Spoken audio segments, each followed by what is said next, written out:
Scholars agreed that Apostle Matthew was the author of the Gospel of Matthew.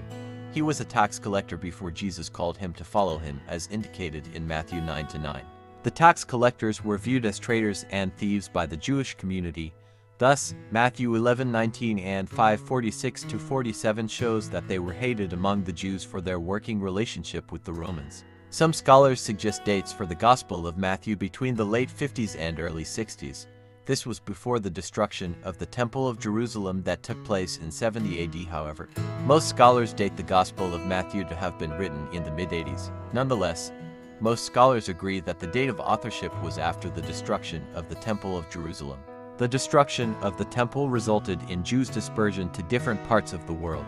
Matthew's original audiences were Jews. He wrote to show them that Jesus was the Messiah they were expecting, and many Old Testament prophecies had been fulfilled in his coming. Scholars agree that the Gospel, according to Matthew, was written to Jewish Christians who had gathered in Antioch after the fall of Jerusalem in 70 AD. Amongst the four Gospels, Matthew is the only one that heavily cites the Old Testament, perhaps. Matthew was focusing on showing the fulfillment of the prophecies in the Old Testament and that Jesus was the expected Messiah.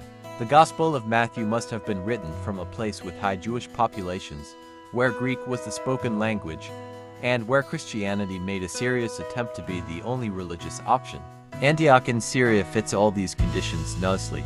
Moreover, Luke in the book of Acts portrays Antioch as a major center of Christian activities in the early church.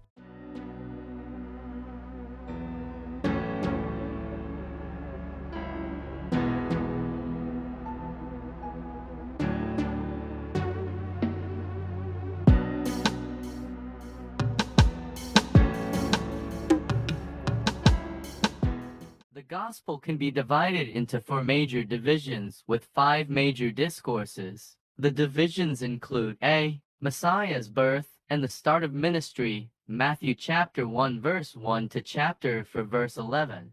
B. Messiah's proclamation and ministry, Matthew chapter 4 verse 12 to chapter 11 verse 1. C. Messiah's reaction and response on kingdom and community life, Matthew chapter 11 verse 2 chapter 20 verse 34.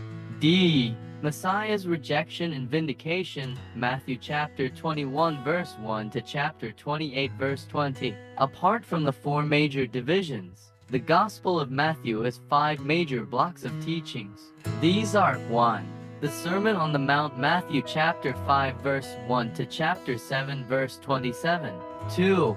Teaching about the kingdom, Matthew chapter 10 verse 1 to verse 42. 3.